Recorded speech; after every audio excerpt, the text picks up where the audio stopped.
Bueno, pues en esta ocasión vamos a hablar de el leucograma y por supuesto los leucocitos, los diferentes tipos de leucocitos, algunas generalidades, así como las alteraciones leucocitarias en el leucograma y su asociación clínica o su significado.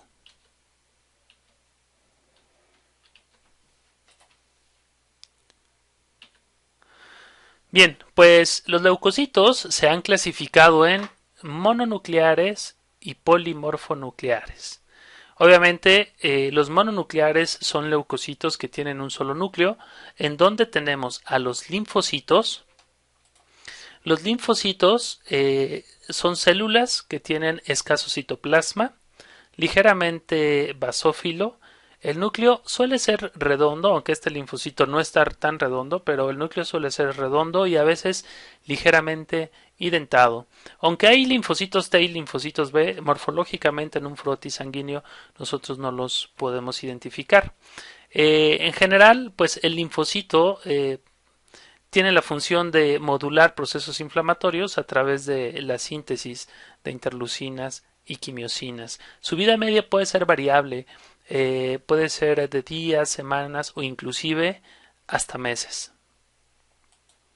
Con respecto a los monocitos, el monocito es el leucocito más grande de todos, llega a medir hasta 14, inclusive 16 micrómetros. Se caracteriza por tener citoplasma moderada, abundante cantidad de citoplasma y también con mucha frecuencia tiene vacuolas. El núcleo, aunque es mononuclear, suele ser pleomórfico, es decir, tiene diferentes formas. Se ha descrito forma de riñón, forma de frijol, forma de mariposa, inclusive puede tener forma a veces hasta de neutrófilo con ciertos segmentos, pero sigue siendo mononuclear y una célula grande. El monocito es la segunda línea de defensa regularmente en procesos inflamatorios, aunque ya literatura actual menciona que inclusive en procesos inflamatorios agudos puede haber también monocitosis. Con respecto a los polimorfonucleares, también se les denomina granulocitos, y esto es porque son leucocitos cuya característica principal es la presencia de gránulos en el citoplasma. El más abundante en porcentaje, aproximadamente un 75% de todos los leucocitos, es el neutrófilo. El neutrófilo se caracteriza por tener un citoplasma ligeramente granular, tiene una granulación a veces con un color ligeramente rosa o muchas veces inclusive pueden no verse los gránulos y simplemente verse transparente. Eh, el núcleo es segmentado, llegan a tener entre 4, 5 o hasta 6 segmentos y pues su función principal está relacionada también con el proceso inflamatorio. Puede sintetizar también interleucinas, citocinas, pero pues principalmente se va a encargar de degradar o digerir microorganismos o material extraño. Con respecto a los eosinófilos, su característica más importante es que en el citoplasma tiene gránulos redondos, color rojo o rosas. Eh, el eosinófilo tiene una función principalmente asociada contra parásitos y también en reacciones de hipersensibilidad. Con respecto al basófilo, el basófilo de todos los leucocitos es el de mayor tamaño y se caracteriza principalmente por tener gránulos, pero intensamente basófilos. Gránulos intensamente basófilos. Tiene una función también importante en reacciones de hipersensibilidad, procesos inflamatorios principalmente en mucosas, inclusive en contra de células neoplásicas. Eh, y pues finalmente todos los leucocitos forman parte del sistema inmune y en general pues van a participar en ese tipo de respuesta. Bueno, y ya enfocándonos específicamente en el leucograma, pues es toda la información que nos van a proporcionar los leucocitos que consta de un conteo total. Este conteo total se puede hacer de forma manual con la cámara de Neubauer, pero también se puede hacer con métodos automatizados e inclusive en el frotis sanguíneo se puede estimar los leucocitos. Digamos que no es un valor tan preciso, pero por lo menos es suficiente para saber si un animal puede tener leucocitosis, leucocitos normales o leucopenia.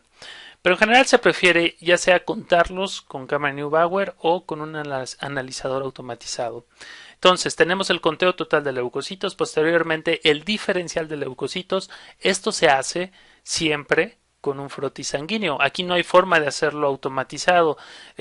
Los equipos automatizados que utilizan impedancia para el diferencial de leucocitos no han sido hasta la fecha tan confiables. Es decir, el frotis sanguíneo siempre es un elemento base que nunca debe faltar en un hemograma.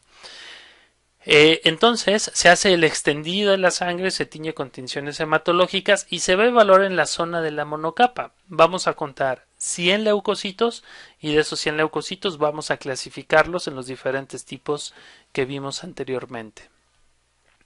De eso consta el diferencial de leucocitos.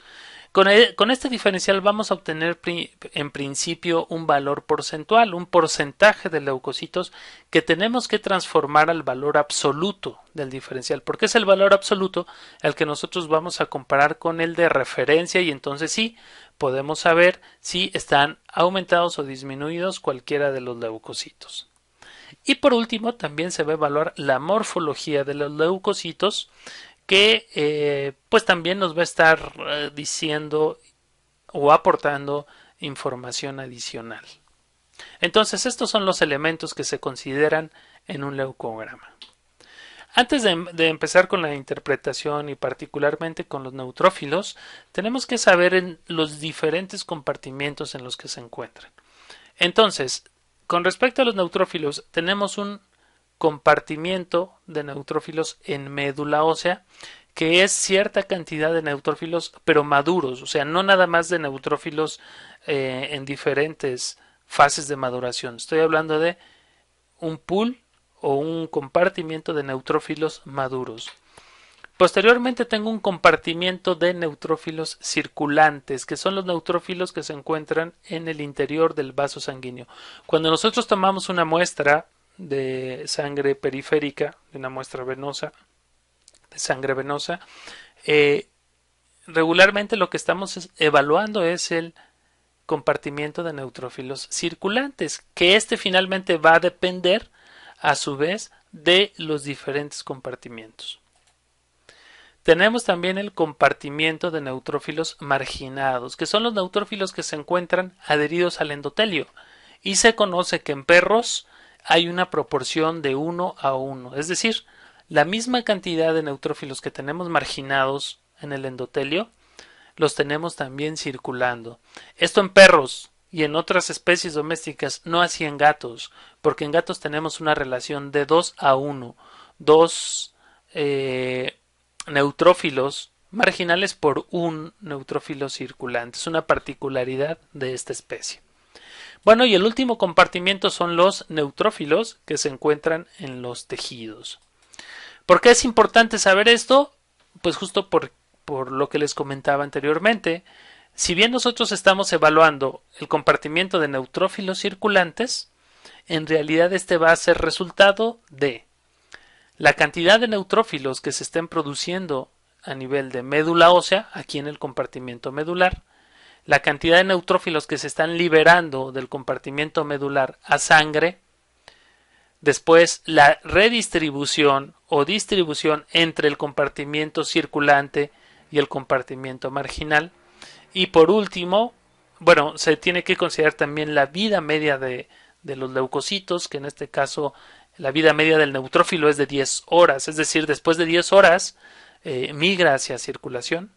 Y por último, obviamente, la migración de los neutrófilos hacia los tejidos. Entonces, para entender la interpretación de los leucocitos, particularmente los neutrófilos, tenemos que considerar estos aspectos, porque finalmente estamos hablando de una cinética, de una dinámica leucocitaria. Bien, pues entonces vamos a empezar con la primera alteración, que es neutrofilia, que estamos hablando un incremento en la cantidad de neutrófilos obviamente por arriba del valor de referencia de la especie de la que estemos hablando. Y estas son en general las causas de neutrofilia. Tenemos fisiológica, inducida por corticosteroides e inflamación como las tres más importantes. Cuando nosotros observemos una neutrofilia en un leucograma, regularmente va a estar asociada a estas tres. Por supuesto que hay algunas otras, quizá menos frecuentes, como neoplasias, ya sea por leucemias, que evidentemente ahí va a haber una gran cantidad de leucocitos, o síndromes paraneoplásicos, donde se sintetizan a veces factores de crecimiento que pueden estimular la producción de neutrófilos u otros leucocitos. Y algunas enfermedades también congénitas, hereditarias, raras, como la deficiencia de las moléculas de adhesión, por ejemplo, de los neutrófilos. Bueno, entonces vamos a enfocarnos más en estas primeras causas. Neutrofilia fisiológica mediada por catecolaminas, ahorita vamos a detallar el mecanismo.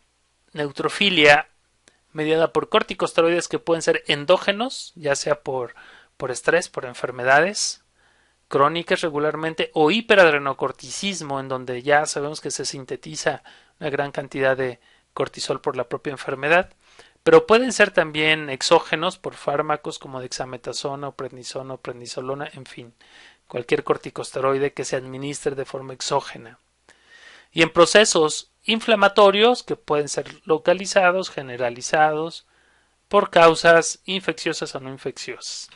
Entonces vamos a ver un poquito más al detalle de estas tres primeras causas de neutrofilia. En principio, neutrofilia fisiológica. Bueno, ¿qué es lo que sucede? Aquí tenemos en un vaso sanguíneo los neutrófilos circulantes y tenemos también los neutrófilos que se encuentran marginados. Lo que sucede en una neutrofilia fisiológica es una neutrofilia que está mediada por catecolaminas, por adrenalina, epinefrina, que se van a producir por parte de la médula adrenal en situaciones de nerviosismo, estrés, de excitación. Son algunas, ahorita vamos a ver las condiciones clínicas, a veces agresividad, inclusive ejercicio extremo, pero el punto es que se sintetizan catecolaminas y estas catecolaminas van a incrementar la frecuencia cardíaca, son inotrópicas y cronotrópicas positivas, incrementan la presión arterial y la frecuencia cardíaca. Entonces lo que sucede cuando incrementa el flujo sanguíneo es que los leucocitos, los neutrófilos que se encuentran adheridos en el compartimiento marginal se van hacia el compartimiento circulante, como estamos viendo aquí en la animación. Entonces cuando nosotros tomamos la muestra, pues obviamente podemos tener neutrofilia, pero esto no es nada más que una redistribución del compartimiento marginal al compartimiento circulante. Esto suele ser transitorio, y bueno, siempre hay que tratar en el momento de la toma de muestra de que el animal esté tranquilo, porque a veces ese nerviosismo o aquellos perros o gatos con los que forcejean en la toma de muestra pueden inducir este tipo de cambios. Entonces, en un hemograma pudiera ser 2 veces más alto que el valor máximo de referencia y en gatos más todavía. Recuerden que en el compartimiento marginal tenemos todavía una mayor proporción de neutrófilos que en el compartimiento circulante, pero no confundir, en estos casos nunca debe haber desviación a la izquierda. Desviación a la izquierda, recuerden que es la presencia de neutrófilos inmaduros que salen desde médula ósea. En estos casos no tiene por qué haber desviación a la izquierda, es una neutrofilia madura.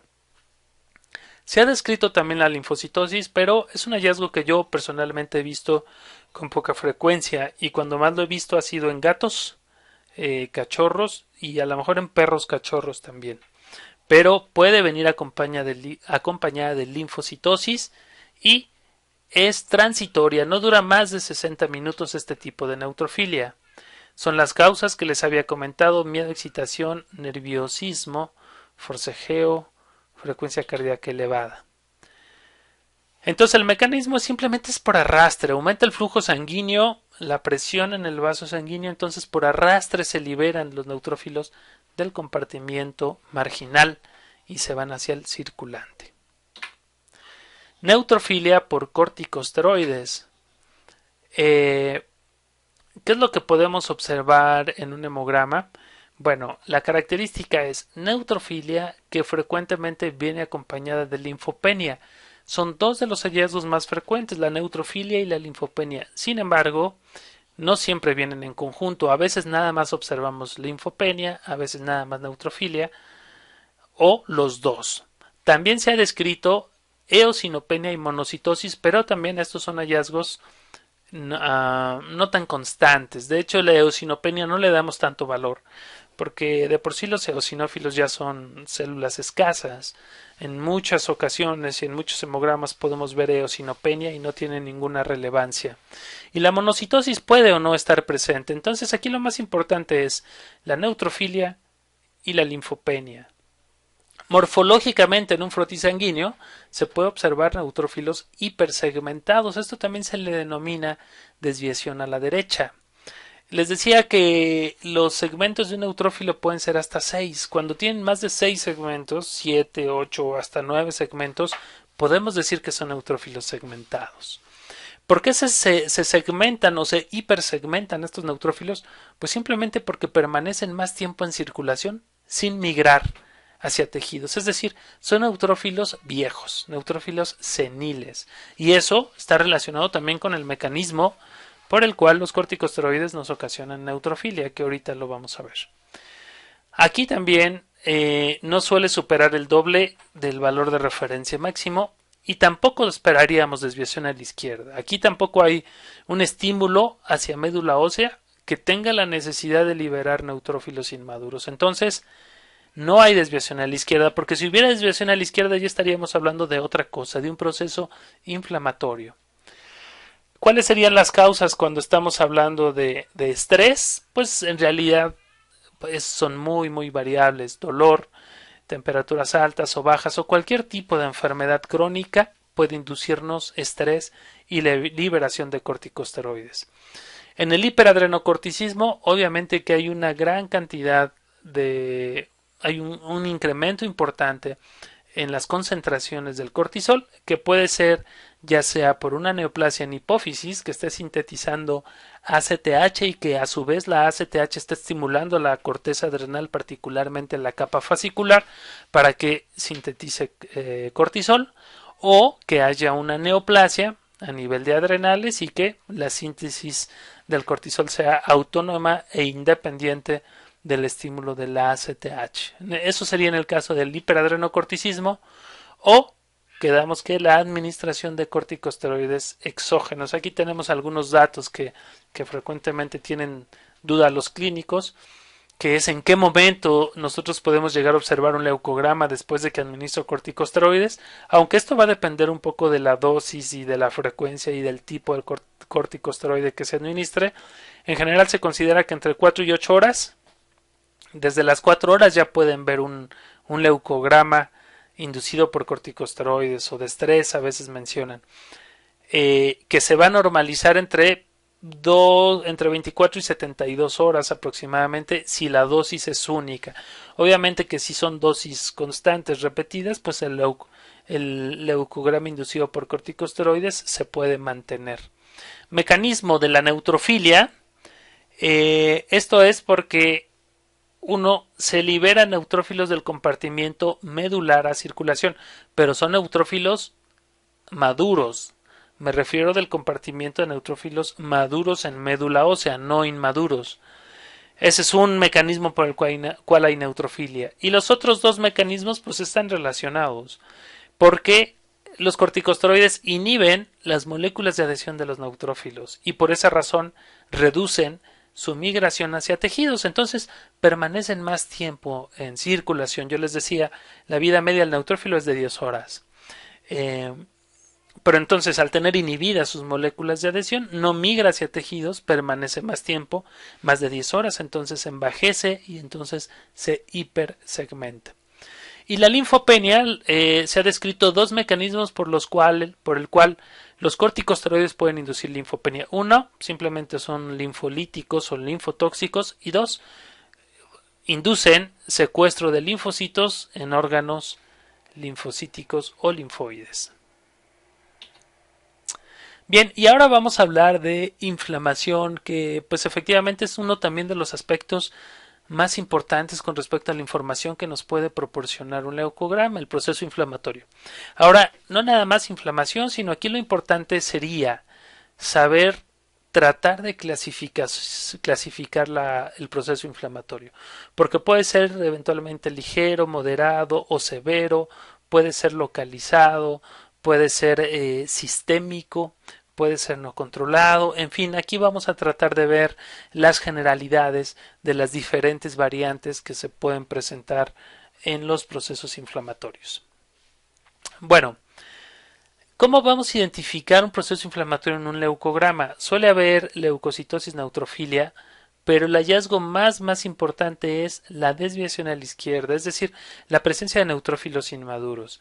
El 100% de las veces que haya desviación a la izquierda en un hemograma es por un proceso inflamatorio. Digamos que es el hallazgo más importante, ni siquiera la neutrofilia, porque pueden tener neutrofilia que esté asociado a inflamación, pero puede haber neutropenia y de igual forma hacer un proceso inflamatorio, o neutrófilos pueden estar normales y de igual forma sustentar un proceso inflamatorio. Por eso los neutrófilos no es que necesariamente sean los más confiables. La desviación a la izquierda sí siempre nos va a estar diciendo que se trata de un proceso inflamatorio. Y aquí, en este esquema, voy a tratar de explicarlo. Entonces, tenemos leucocitos. Bueno, aquí tenemos médula ósea, vaso sanguíneo y tejidos. Y aquí dice, la desviación a la izquierda es el hallazgo más contundente que indica inflamación. Vamos a suponer, puede ser cualquier órgano, en este caso se trata de un riñón, que en un riñón tenemos un proceso inflamatorio, estas son bacterias. ¿Qué es lo que sucede? Pues inicialmente van a migrar, es decir, se activa el endotelio, se adhieren los neutrófilos y van a migrar hacia el proceso inflamatorio, pues la finalidad evidentemente es tratar de degradar o digerir las bacterias o microorganismos. ¿Qué es lo que sucede enseguida? Pues se van a liberar los neutrófilos del compartimiento medular, pero primero los neutrófilos maduros. Estos neutrófilos maduros que se liberan a circulación van nuevamente hacia el proceso inflamatorio. Cuando estos son suficientes para combatir el agente infeccioso o la inflamación, ahí termina el proceso inflamatorio y nada más, ¿no? El sistema inmune, digamos que fue competente y logró combatir al microorganismo. Pero cuando esto no sucede así, resulta que se requiere una mayor cantidad de neutrófilos y es entonces cuando ya se han agotado los neutrófilos del compartimiento medular que se liberan formas inmaduras de médula ósea. Aquí estamos hablando de bandas, estos son metamielocitos y estos son mielocitos. Entonces los primeros que se van a liberar serían las bandas. ¿De acuerdo? Entonces, ¿qué es lo que tenemos cuando nosotros tomamos una muestra? Neutrofilia con desviación a la izquierda. Entonces, esto es lo que me está indicando inflamación. Bien, ahora, el grado de desviación a la izquierda nos indica también la gravedad de la inflamación. En el esquema anterior vimos que nada más se liberaban bandas, pero les decía, se pueden liberar también metamielocitos y mielocitos, es decir, mientras más células inmaduras se estén liberando a nivel de médula ósea, hay una correlación con la gravedad de la inflamación. Entonces vamos a ver el esquema. Aquí están las bacterias, migran los neutrófilos, se liberan los neutrófilos del compartimiento medular, migran hacia el proceso inflamatorio. Posteriormente, cuando se agotan los neutrófilos del compartimiento medular, se liberan bandas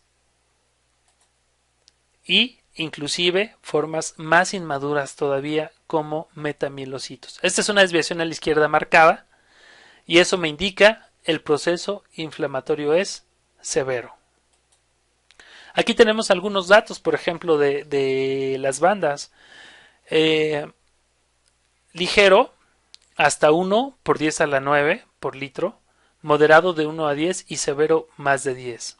Entonces, considerar cantidades, pero considerar también inmadurez de las células que estamos observando en circulación. Bueno, estas son imágenes de frotis sanguíneo en donde vemos los neutrófilos en banda. Este sería un neutrófilo normal, un neutrófilo segmentado, y neutrófilo en banda, inclusive este puede ser todavía una fase más inmadura como el metamielocito. Vemos que no tiene segmentos, en realidad el núcleo es pues más o menos homogéneo y de igual forma lo estamos viendo aquí, ¿no? Un núcleo sin segmentos. Esta es una banda clara y esto siempre me va a indicar inflamación. Bueno, además de la desviación a la izquierda, aquí es donde se tienen que tomar en cuenta la cantidad de los neutrófilos, porque como les decía, puede haber neutrofilia, los neutrófilos pueden estar normales o bajos, y eso nos está hablando también de diferentes características. Bueno, lo que estamos viendo aquí en el esquema es el proceso inflamatorio. En el hemograma estamos viendo neutrofilia, neutrófilos y una desviación a la izquierda marcada. Entonces, pues, pueden seguir migrando los neutrófilos hacia el sitio del proceso inflamatorio y cuando el proceso inflamatorio demanda una gran cantidad de neutrófilos, pues muchas veces la médula ósea se ha agotado y la médula ósea ya no puede seguir liberando mayor cantidad de neutrófilos. Son las veces en donde en un hemograma nosotros vemos neutropenia con desviación a la izquierda. Digamos que de los procesos inflamatorios que nosotros podemos identificar en un hemograma, este sería el más severo. Es el que vemos frecuentemente, por ejemplo, en perros cachorros con parvovirus, ¿no? Neutropenias y desviación a la izquierda. Es el más severo porque lo que nos está diciendo es que la demanda de neutrófilos está superando la capacidad que tiene la médula ósea para producirlos. ¿De acuerdo? Esto va a suceder regularmente en procesos inflamatorios sistémicos. Es la información que nos podría estar aportando este tipo de combinación, este tipo de leucograma, que sería leucopenia por neutropenia con desviación a la izquierda, inflamación severa, la clasificamos particularmente en nuestro laboratorio como no controlada. Lo que queremos decir es eso, ¿no? Queremos orientar al clínico y decir esto, cuidado con el perro porque este tipo de hallazgo es de mal pronóstico. ¿Por qué mal pronóstico? Porque regularmente les decía va a estar asociado a un proceso sistémico, es decir, buenas posibilidades aquí son septicemia o endotoxemia, que no son cosas menores, ¿no? Generalmente asociados a procesos sistémicos infecciosos, bacterias gram negativas, septicemia, choque endotóxico. Entonces, siempre habría que tener cuidado con este tipo de leucogramas. Inclusive, lo que yo recomiendo es que se reevalúe después de la terapia en un lapso de 24 a 48 horas, preferentemente de 24 horas. Porque recuerden que lo que estamos observando aquí es nada más una fotografía. Son cambios que sucedieron en este momento, pero en realidad la dinámica de los leucocitos y de los neutrófilos puede ser muy ágil. Entonces quizá en 8 horas, 12 horas ya pueden tener algunos cambios que les ayude más con respecto al pronóstico del proceso inflamatorio. Bueno, entonces hablamos de neutropenia y desviación a la izquierda, pero puede suceder también lo contrario. Aquí ya tenemos establecido un proceso inflamatorio, los neutrófilos están migrando, en circulación tenemos neutrofilia y tenemos desviación a la izquierda. Siguen migrando los neutrófilos hacia el proceso inflamatorio, pero en esta ocasión la médula ósea está respondiendo, la médula ósea está liberando una gran cantidad de neutrófilos y lo que solemos observar en el hemograma es una leucocitosis por neutrofilia con desviación a la izquierda, pero esta leucocitosis le han denominado extrema o inclusive reacción leucemoide, que por definición una reacción leucemoide es cuando los leucocitos superan el valor de 50 por 10 a la 9 por litro. ¿Qué información nos da esto? Bueno, regularmente lo vamos a asociar a procesos localizados, supurativos, focales. Por ejemplo, un ejemplo muy clásico con respecto a esto es piómetra. La piómetra se caracteriza justamente por estas leucocitosis bien marcadas con desviación a la izquierda. Pero puede haber otras enfermedades como a lo mejor abscesos hepáticos o neumonías o prostatitis, ¿no? Pero más bien suelen ser localizados. Otros, enfermedades inmunomediadas, síndromes paraneoplásicos, necrosis tisular. No es que esto tenga buen pronóstico, no porque haya una gran cantidad de neutrófilos significa que sea necesariamente bueno. Aquí más bien es la forma en cómo se debería interpretar estos hallazgos es que a pesar de que la médula está respondiendo con una gran cantidad de neutrófilos, todos estos neutrófilos no están siendo suficientes para combatir el proceso inflamatorio o infeccioso, ¿no? Entonces, tan grave es neutropenias marcadas como neutrofilias también muy marcadas, ¿no? Las dos, ambas se tendrían que considerar como procesos inflamatorios de cuidado.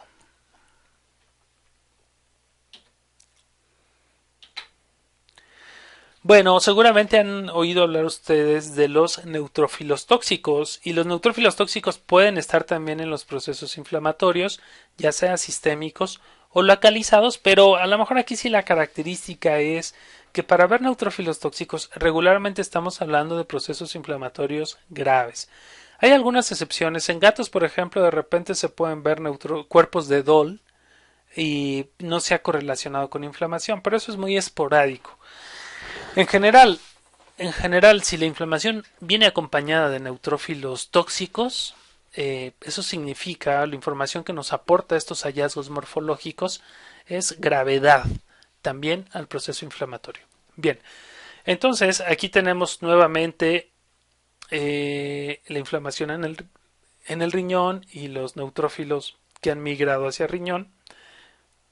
Pero aquí resulta que la médula ósea está activa y se están generando, se están produciendo neutrófilos en diferentes fases de maduración, pero con una rapidez muy importante. Entonces, ¿qué es un neutrófilo tóxico? En realidad son defectos en la maduración del neutrófilo inducidos por una malformación en la maduración. Y esto es porque hay una producción acelerada de neutrófilos a nivel de médula ósea. Es decir, no tiene nada que ver con endotoxinas bacterianas ni con algún agente infeccioso o microorganismo que me induzca esos cambios en el neutrófilo. De hecho, el término tóxico puede confundir y a lo mejor no sería el más adecuado, pero es el que todos conocemos claramente. Entonces, eso tiene que quedar claro. Un neutrófilo tóxico es una alteración, un defecto en la maduración a nivel de médula ósea por una producción acelerada. ¿Cuáles son? Entonces está el proceso inflamatorio. ¿Y qué sucede? Que se están produciendo tantos neutrófilos que salen con estos defectos a circulación y ahí nosotros con cierta experiencia los podemos identificar a través del microscopio óptico y de esa forma reportar en un hemograma. ¿Cuáles son los neutrófilos tóxicos? Tenemos, por ejemplo, los cuerpos de DOL, o también le denominan basofilia focal, que corresponde a retículo endoplásmico rugoso aglomerado. Tenemos también la basofilia difusa, que son neutrófilos que en vez de tener un citoplasma transparente, tienen un citoplasma ligeramente basófilo. Esto corresponde de igual forma a retículo endoplásmico, pero no aglomerado, ¿no? Sino más bien distribuido de forma difusa en todo el citoplasma. Tenemos también la granulación tóxica, que son neutrófilos que tienen una granulación muy evidente, que regularmente corresponde a la persistencia de ciertos gránulos que de manera normal ya en un neutrófilo maduro no deberían estar. La otra es neutrófilos vacuolados. Los neutrófilos vacuolados se da también por degranulación o por malformación de gránulos a nivel de médula ósea. Y aquí no está el esquema, pero también se ha descrito neutrófilos gigantes. Y son gigantes de igual forma por defectos en la mitosis y en la maduración de médula ósea. Entonces, nos hablan de procesos inflamatorios severos y regularmente cuando hablamos de inflamación severa, estos dos términos, septicemia y endotoxemia, van a ser los ejemplos más frecuentes. Por eso también se dice que cuando están presentes sospechemos de septicemia o endotoxemia. No es necesariamente que lo indiquen y que lo digan con claridad, pero pueden sospecharlo. Bien, Eh, y aquí es un resumen de un poco los procesos inflamatorios y su significado en el leucograma. Entonces, podemos observar leucocitosis por neutrofilia y desviación a la izquierda, digamos que así, a secas, una neutrofilia no tan marcada, y esto lo único que nos está diciendo es inflamación. No puedo decir si es a veces aguda o si es crónica o si es subcrónica. Recuerden que esto, como siempre, todo lo que hace referencia a pruebas de laboratorio se tiene que correlacionar con la historia clínica, con el examen físico, para que tenga sentido y nuestras interpretaciones sean más adecuadas. Entonces, hasta aquí solamente inflamación. Si tengo una leucocitosis por neutrofilia y desviación a la izquierda marcada, es decir, no solamente veo bandas, sino bandas metamielocitos o a veces hasta mielocitos, esta es una inflamación severa, lo puedo decir con seguridad. Leucopenia, neutropenia y desviación a la izquierda, inflamación severa, no controlada y frecuentemente sistémica. Esto es de mal pronóstico. Muchas veces este tipo de procesos inflamatorios pueden venir acompañados de neutrófilos tóxicos, lo mismo que este de acá arriba de desviación a la izquierda marcada. A veces vienen acompañados con neutrófilos tóxicos. Leucocitosis extrema con desviación a la izquierda, casi siempre este tipo de leucocitosis siempre tienen desviación a la izquierda, inflamación severa también y localizada. Leucocitosis por neutrofilia y monocitosis con o sin desviación a la izquierda. Aquí la información que nos aporta la monocitosis es que nos está hablando de un proceso inflamatorio crónico. Ahora, la cronicidad en inflamación no es lo mismo que en ciertas enfermedades. Cuando hablamos de, por ejemplo, insuficiencia renal crónica, estamos hablando de por lo menos más de 3 meses de enfermedad para establecer que es crónico. En inflamación no es de la misma forma. En realidad, hablar más de 5 o 6 días de un proceso inflamatorio ya está tendiendo hacia la cronicidad. Entonces, la monocitosis es uno de los hallazgos que tenemos en un hemograma que nos indica cronicidad. No es el único, pero es uno de ellos. Aquí puede o no haber desviación a la izquierda. A lo mejor estos son los que puede costar un poquito de trabajo interpretar, ¿no? Porque en todos los casos en donde hay desviación a la izquierda no tengo ninguna duda o problema en decir esto es un proceso inflamatorio. Pero a veces hay alteraciones leucocitarias que no cursan con desviación a la izquierda, entonces ahí sí tengo que decidir si esa neutrofilia y esa monocitosis es por inflamación o no, o es por estrés o no, o es fisiológica o no, ¿no? Es ahí donde sí puede haber algunas variantes. Porque resulta que en un proceso inflamatorio crónico ya se han sintetizado factores de crecimiento, por ejemplo, granulocítico monocítico o granulocítico nada más o monocítico o interlucinas que me van a inducir en términos generales una hiperplasia granulocítica. Entonces, cuando ya en médula ósea hay hiperplasia granulocítica, pues ya está liberando la suficiente cantidad de neutrófilos maduros para combatir el proceso inflamatorio. Entonces, ya no son necesarios los inmaduros. Por eso, no siempre hay desviación a la izquierda. Y nuevamente la historia nos ayuda aquí mucho. Los neutrófilos tóxicos nos indican procesos inflamatorios en general severos, más asociados a sepsis o endotoxemia. Hiperproteinemia y rulo son dos hallazgos que no forman parte del leucograma, sin embargo también nos indican cronicidad, porque regularmente una hiperproteinemia va a estar inducida por hiperglobulinemia. Esto se tiene que confirmar de preferencia en una bioquímica clínica, y el rulo, a su vez, como ya vimos en sesiones anteriores, son alteraciones morfológicas en los arreglos de los eritrocitos que se da por hiperproteinemia y por modificación en las cargas del eritrocito. Bueno, entonces son algunos de los elementos que tenemos que tomar en cuenta. De igual forma, en el hemograma podemos ver anemias ligeras, normocíticas, normocrómicas, no regenerativas, asociados a procesos inflamatorios crónicos. O sea, es un hallazgo frecuente que se tiene que correlacionar también. Bueno, ahora vamos a ver el resto de los leucocitos, que me parece ya es un poco más sencillo. Ya es simplemente hablar de algunas de las causas más frecuentes que se pueden asociar a las alteraciones. Entonces, con respecto a los linfocitos, tenemos linfocitosis. Les decía, aunque es un hallazgo poco frecuente, pues está descrito y puede suceder, que es la linfocitosis fisiológica, que va a estar asociado justamente a las mismas condiciones clínicas de la neutrofilia fisiológica: estrés, miedo, excitación, agresividad, ejercicio, en fin.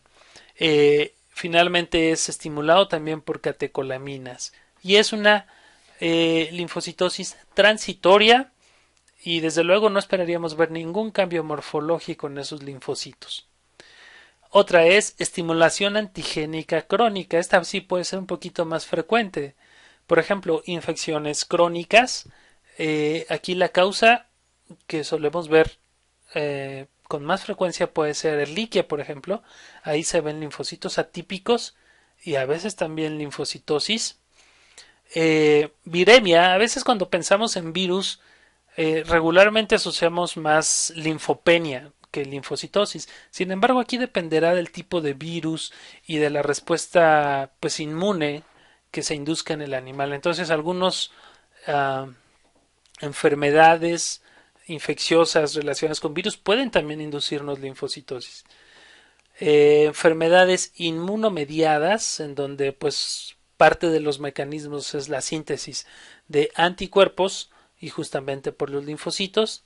Y vacunas, eso sí nos ha tocado ver también que posterior a una vacuna, quizá en los siguientes días, justamente por este estímulo antigénico, puede presentar linfocitosis. Bueno, otras causas serían pues procesos neoplásicos, ya sea una leucemia linfocítica, estamos hablando de una neoplasia que se origina en médula ósea, y ahí es donde solemos tener las linfocitosis más marcadas de cualquier otra enfermedad. Claro, estamos hablando de un proceso neoplásico de cáncer. O linfosarcoma leucémico, que es una neoplasia que no se origina en médula ósea, se origina en órganos linfocíticos, vaso o linfonodos, pero que hace metástasis hacia médula ósea, y por esa razón después de médula ósea estos linfocitos salen a circulación y se puede ver también linfocitosis. Entonces, estas serían las causas más frecuentes.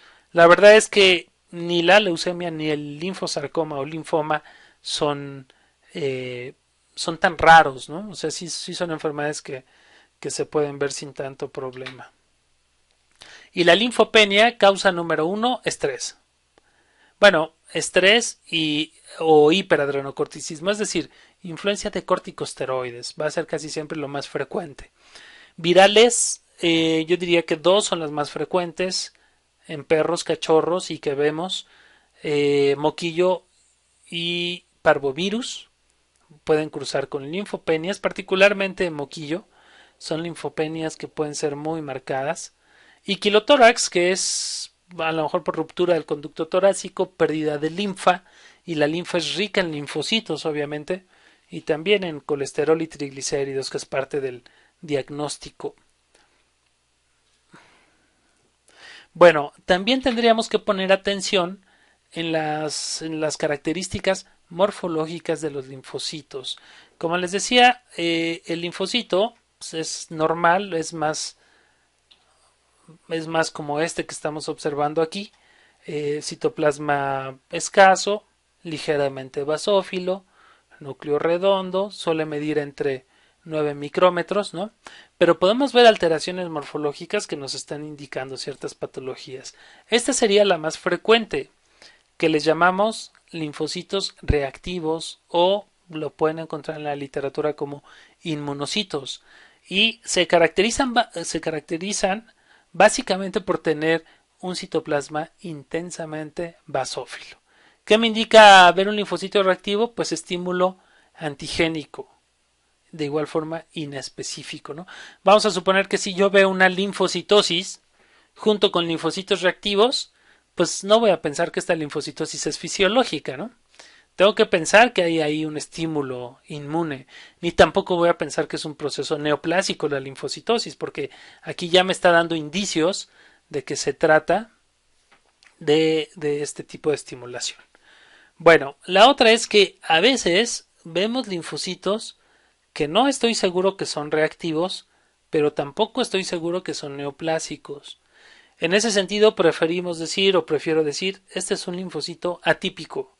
y estos linfocitos hay que darles seguimiento, hay que monitorearlos, porque puede ser que en un futuro sean neoplásicos, puede ser el indicio o el principio de una leucemia o de un linfoma o linfosarcoma, o puede ser simplemente por estímulo antigénico.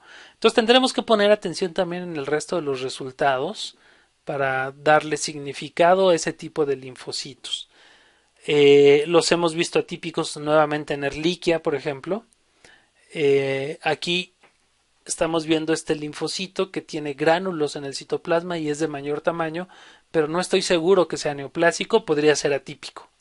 Y la otra es que sí veamos no linfocitos, sino linfoblastos, es decir, son de la línea linfocítica, pero son mucho más grandes y tienen presencia de nucleolos y suelen tener un patrón de cromatina fino granular en vez de condensado, como es lo normal del linfocito. Entonces, esto con mucha claridad yo puedo decir que se trata de linfoblastos, es decir, linfocitos neoplásicos. Y esto nuevamente puede ser por leucemia o puede ser por linfosarcoma. En gatos, obviamente, con el virus de leucemia felina, este no es un hallazgo raro tampoco, ¿no? Pueden estar infectados sin tener leucemia, el proceso neoplásico me refiero, o estar infectado y ser evidente estas alteraciones morfológicas en un frotis sanguíneo. Bueno, con respecto a los monocitos, pues básicamente les decía que la correlación más frecuente que hacemos a una monocitosis es proceso inflamatorio crónico, claro, tiene que venir acompañado por lo menos de leucocitosis y de neutrofilia. Que haya monocitosis solas, independientes, en realidad eso es raro, casi siempre se va a acompañar de alguna otra alteración en los leucocitos neutrófilos particularmente.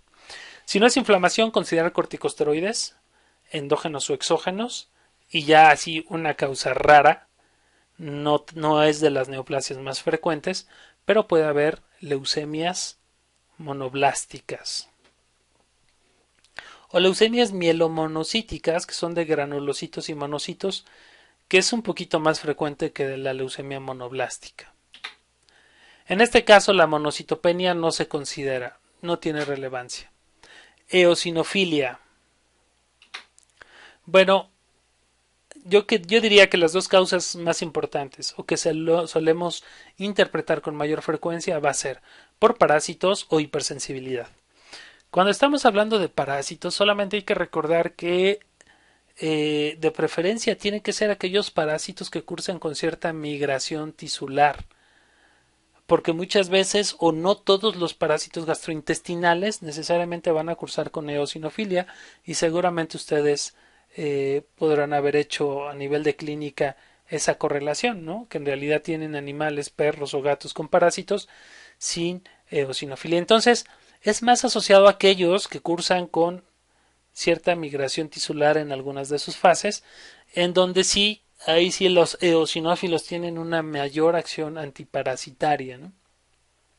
Particularmente dentro de sus gránulos tienen lo que se denomina la proteína básica mayor, ¿no? Que tiene acción en contra de la cutícula de algunos parásitos. Bueno, si no fuera parasitosis, pues reacciones de hipersensibilidad, porque hipersensibilidad tipo 1, porque en este tipo de respuesta inmune, pues los eosinófilos juegan un papel muy, muy importante. Entonces, reacciones de hipersensibilidad siempre va a ser una buena posibilidad. Otras causas ya más raras, síndrome hipereosinofílico, particularmente en gato. Todavía hace falta conocer más con respecto a la fisiopatología de esta enfermedad. Se cree que hay una síntesis o disregulación en los factores estimulantes o interleucinas como interleucina 5 que pudieran estar estimulando a médula ósea la producción de eosinófilos. El problema es que estos eosinófilos se producen en muchas cantidades en diferentes tejidos y en los tejidos los eosinófilos pueden causar degradación tisular o sustituir simplemente parte del parénquima de los órganos. Leucemia eosinofílica crónica sería raro, no es frecuente este tipo de leucemias.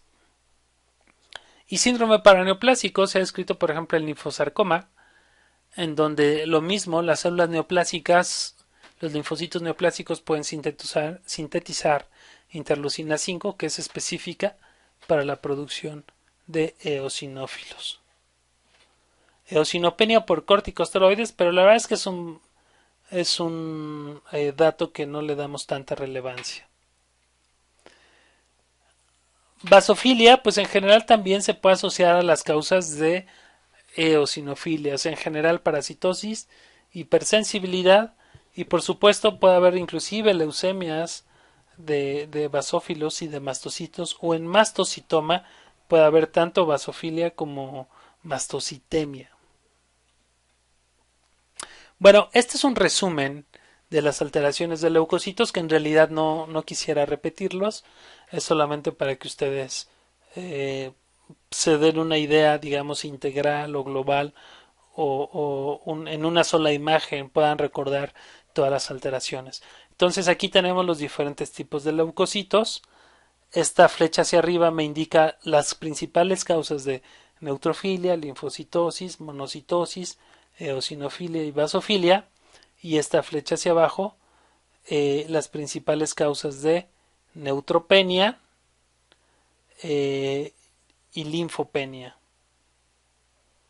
Quizá durante la presentación no hablamos de neutropenia, me parece que sí hizo falta, se los puedo comentar en estos momentos.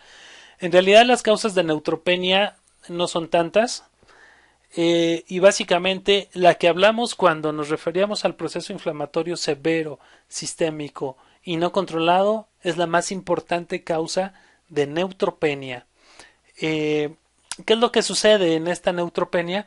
Bueno, pues simplemente que hay una gran demanda de neutrófilos a nivel tisular, ¿no?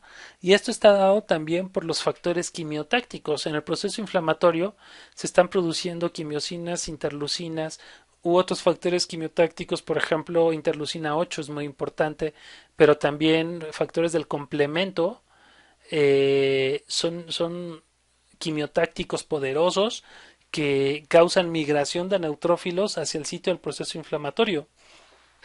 Entonces, esa digamos que sería la causa más frecuente y además más preocupante con respecto a la neutropenia. La otra, aumento en su marginación, que en realidad está relacionado con demanda tisular, porque lo primero que sucede con los neutrófilos es que se marginan, es decir, se adhieren al endotelio, y una vez que se adhirieron al endotelio, entonces sí migran hacia tejidos. Solo que hay algunas otras condiciones que pueden inclusive no necesariamente ser inflamatorias, en donde se puede causar también una marginación de neutrófilos. Se menciona que, por ejemplo, algunos tóxicos podrían inducir este aumento en la marginación. Y la otra posibilidad es disminución en la producción. Y esto podría aplicar para aquellas patologías que me causen aplasia medular, ¿no? Que es algo que vimos, por ejemplo, en la línea eritrocítica. Podemos estar hablando de agentes infecciosos, de igual forma Ehrlichia, que me causa aplasia medular, entonces puedo tener en realidad no nada más neutropenia o leucopenia, sino pancitopenia, es decir, anemia, trombocitopenia y leucopenia. O puede haber fármacos como estrógenos, que de igual forma me causan aplasia medular. Entonces, tóxicos, fármacos, agentes infecciosos, mieloptisis, que es la sustitución del tejido hematopoyético por células neoplásicas o por necrosis o por edema o por inflamación, que también puede dañarme médula ósea y por lo tanto disminuir la producción de neutrófilos, ¿no? Entonces, en general, aquello que me esté lesionando o dañando a la médula ósea. Esas serían las causas más importantes de neutropenia. De forma rara se ha descrito la neutropenia inmunomediada, que es destrucción de neutrófilos a nivel periférico en circulación. Sin embargo, esto no es un hallazgo frecuente. Bueno, pues los dejo con esta imagen. Esta es una foto que tomé cuando iba subiendo a la montaña La Malinche. Ahí estoy en la montaña de La Malinche y lo que estamos viendo al fondo son dos de los más hermosos volcanes aquí en México. A la derecha el Iztaccíhuatl o la Mujer Dormida, que ya estuve también en la cima de esta montaña, y a la izquierda el Popocatépetl, que no he subido a este volcán porque además no se puede subir, es un volcán activo que eventualmente tiene erupciones. Muchas gracias y nos vemos en la siguiente sesión.